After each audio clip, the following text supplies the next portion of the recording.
Buenos días. Deseo saludar y agradecer ante todo a los dirigentes políticos que han aceptado la invitación a participar en un evento que yo mismo he alentado desde su génesis, el encuentro de laicos católicos que asumen responsabilidades políticas al servicio de los pueblos de América Latina. Saludo también a los señores cardenales y obispos que los acompañan, con quienes tendrán seguramente un diálogo de mucho provecho para todos. Desde el Papa Pío XII hasta ahora, los sucesivos pontífices siempre se han referido a la política como alta forma de la caridad.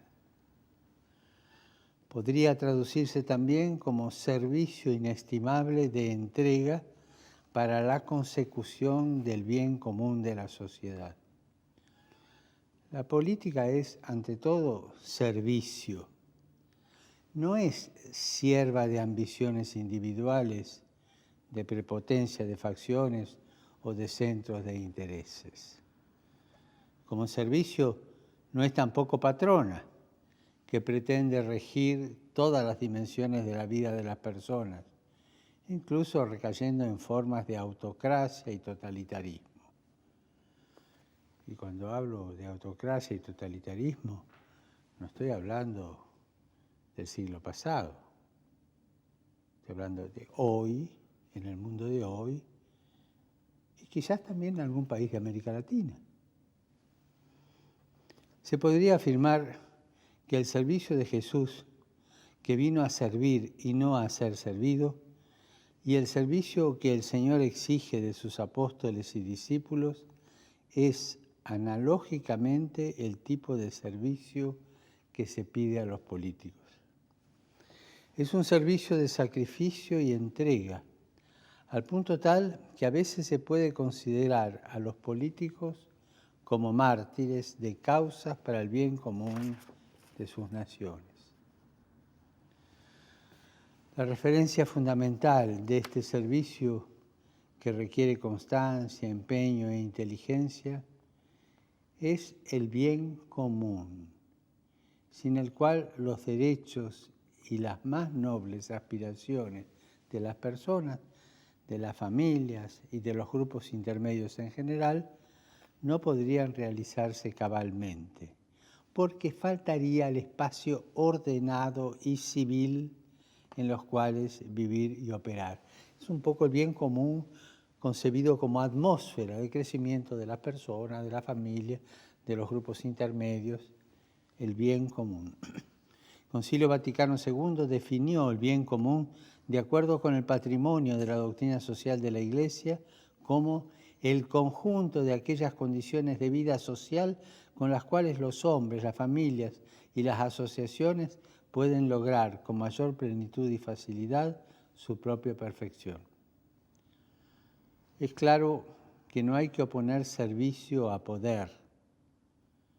Nadie quiere un poder impotente. Pero el poder tiene que estar ordenado al servicio para no degenerarse. O sea, todo poder que no esté ordenado al servicio se degenera. Por supuesto que me estoy refiriendo a la buena política en su más noble acepción de significado y no a las degeneraciones de lo que llamamos politiquería. La mejor manera de llegar a una política auténticamente humana, enseña una vez más el Concilio, es fomentar el sentido interior de la justicia, de la benevolencia y del servicio al bien común, y robustecer las convicciones fundamentales en lo que toca a la naturaleza verdadera de la comunidad política y al fin recto ejercicio y límites de los poderes públicos. Tengan todos ustedes la seguridad de que la Iglesia Católica alaba y estima la labor de quienes al servicio del hombre se consagran al bien de la cosa pública y aceptan las cargas de este oficio. Al mismo tiempo, también estoy seguro que todos sentimos la necesidad de rehabilitar la dignidad de la política. Si me refiero a América Latina, ¿cómo no observar el descrédito popular que están sufriendo todas las instancias políticas, la crisis de los partidos políticos, la ausencia de debates políticos de altura que apunten a proyectos y estrategias nacionales y latinoamericanas que vayan más allá de las políticas de cabotaje? Además, con frecuencia, el diálogo abierto y respetuoso que busca las convergencias posibles, con frecuencia se sustituye por esas ráfagas de acusaciones recíprocas y recaídas demagógicas. Falta también la formación y el recambio de nuevas generaciones políticas. Por eso los pueblos miran de lejos y critican a los políticos y lo ven como corporación de profesionales que tienen sus propios intereses o los denuncian airados, a veces sin las necesarias distinciones, como teñidos de corrupción. Esto nada tiene que ver con la necesaria y positiva participación de los pueblos, apasionados por su propia vida y destino, que tendría que animar la escena política de las naciones. Lo que es claro es que se necesitan dirigentes políticos que vivan con pasión su servicio a los pueblos, que vibren con las fibras íntimas de su ethos y cultura, solidarios con sus sufrimientos y esperanzas. Políticos que antepongan el bien común a sus intereses privados, que no se dejen amedrentar por los grandes poderes financieros y mediáticos, que sean competentes y pacientes ante problemas complejos, que estén abiertos a escuchar y aprender en el diálogo democrático, que combinen la búsqueda de la justicia con la misericordia y la reconciliación.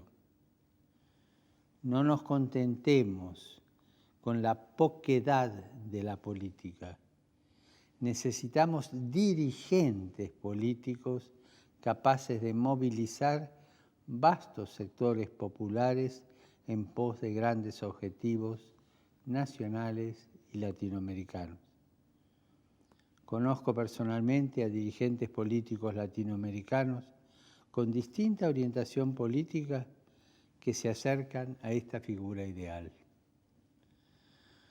¿Cuánta necesidad estamos teniendo de una buena y noble política y de sus protagonistas hoy en América Latina? ¿Acaso no hay que enfrentar problemas y desafíos de gran magnitud? Ante todo, la custodia del don de la vida en todas sus etapas y manifestaciones.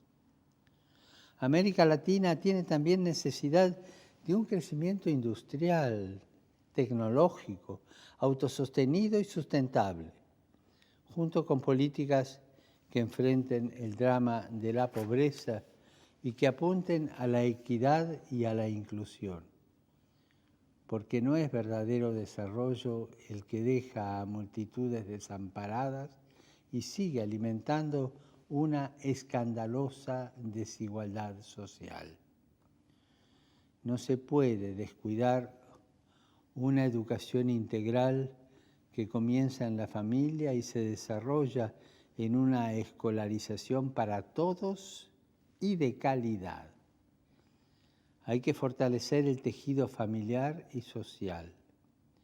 Una cultura del encuentro y no de los permanentes antagonismos tiene que fortalecer los vínculos fundamentales de humanidad y sociabilidad y poner cimientos fuertes a una amistad social que deje atrás las tenazas del individualismo y la masificación, la polarización y la manipulación. Tenemos que encaminarnos hacia democracias maduras, participativas, sin las lacras de la corrupción o de las colonizaciones ideológicas o las pretensiones autocráticas y las demagogias baratas. Cuidemos nuestra casa común y sus habitantes más vulnerables, evitando todo tipo de indiferencias suicidas y de explotaciones salvajes. Levantemos nuevamente muy en alto y muy concretamente la exigencia de una integración económica, social, cultural y política de pueblos y hermanos para ir construyendo nuestro continente, que será todavía más grande cuando incorpore todas las sangres, completando su mestizaje, y sea paradigma de respeto de los derechos humanos, de paz, de justicia. No podemos resignarnos a la situación deteriorada en que con frecuencia hoy nos debatimos. Pero quisiera dar un paso más en esta reflexión. El Papa Benedicto XVI señaló con preocupación en su discurso de inauguración de la Quinta Conferencia General del Episcopado Latinoamericano en Aparecida, la notable ausencia en el ámbito político de voces e iniciativas de líderes católicos de fuerte personalidad y de vocación abnegada que sean coherentes con sus convicciones éticas y religiosas. Y los obispos de todo el continente quisieron incorporar esta observación en las conclusiones de Aparecida, hablando de los discípulos y misioneros en la vida pública. En verdad, en un continente con un gran número de bautizados en la Iglesia Católica, de sustrato cultural católico, en el que la tradición católica está todavía muy vigente en los pueblos y en el que abundan las grandes manifestaciones de la piedad popular, ¿cómo es posible que los católicos aparezcan más bien irrelevantes en la escena política, incluso asimilados a una lógica mundana? Es cierto que hay testimonios de católicos ejemplares en la escena pública, pero se nota la ausencia de corrientes fuertes que estén abriendo camino al Evangelio en la vida política de las naciones. Y esto no quiere decir hacer proselitismo a través de la política, nada que ver. Hay muchos que se confiesan católicos y nos está permitido juzgar sus conciencias, pero sí sus actos, que muchas veces ponen de manifiesto una escasa coherencia con las convicciones éticas y religiosas propias del magisterio católico.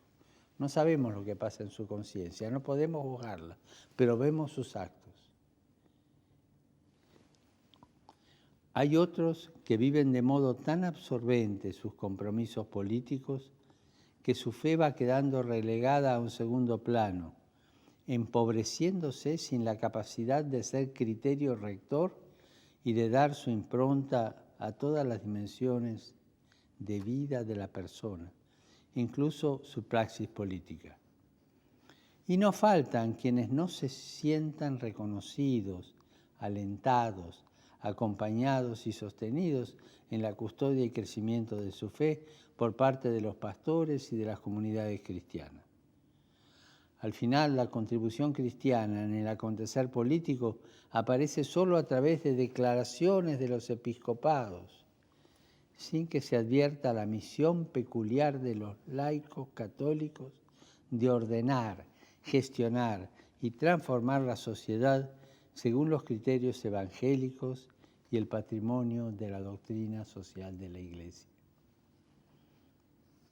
Por todo ello, quise escoger como tema de la anterior asamblea plenaria de la Pontificia Comisión para América Latina el tema el indispensable compromiso de los laicos católicos en la escena pública de los países latinoamericanos. Y el 13 de marzo envié una carta al presidente de esa comisión, el cardenal Marc Ouellet, con la que advertía una vez más sobre el riesgo del clericalismo y planteaba la pregunta: ¿qué significa para nosotros, pastores, que los laicos estén trabajando en la vida pública? Significa buscar la manera de poder alentar, acompañar y estimular los intentos, esfuerzos que ya hoy se hacen por mantener viva la esperanza y la fe en un mundo de contradicciones, especialmente para los más pobres. Significa como pastores comprometernos en medio de nuestro pueblo y con nuestro pueblo sostener la fe y su esperanza, abriendo puertas, trabajando con ellos, soñando con ellos, reflexionando y especialmente rezando con ellos. Necesitamos reconocer la ciudad y por lo tanto todos los espacios donde se desarrolla la vida de nuestra gente desde una mirada contemplativa, una mirada de fe que descubra al Dios que habita en sus hogares, en sus calles, en sus plazas.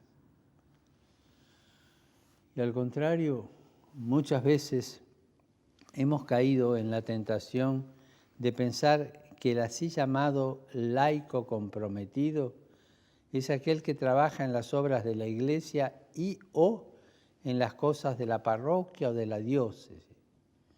Y poco hemos reflexionado cómo acompañar a un bautizado en su vida pública y cotidiana y cómo se compromete como cristiano en la vida pública.